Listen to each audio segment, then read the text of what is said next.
كيف سأزرع شجرا وأغرس بطريقة سريعة وسهلة؟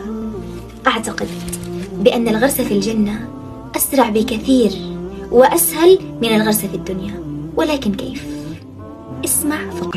الجنة طيبة التربة عذبة الماء وأنها قيعان، بمعنى أن أرضها مستوية جاهزة للغراس، وأن غراسها سبحان الله والحمد لله ولا إله إلا الله والله أكبر. وصية غالية، اغرس لنفسك غراسا في الجنة، سبحان الله والحمد لله ولا إله إلا الله والله أكبر. وقال صلى الله عليه وسلم: لن أقول سبحان الله والحمد لله ولا إله إلا الله والله أكبر أحب إلي مما طلعت عليه الشمس. وتخيل أنك تدل صديقا أو قريبا على فضل سبحان الله والحمد لله ولا إله إلا الله والله أكبر، فكلما قالها غرست له شجرة في الجنة وغرست لك مثلها.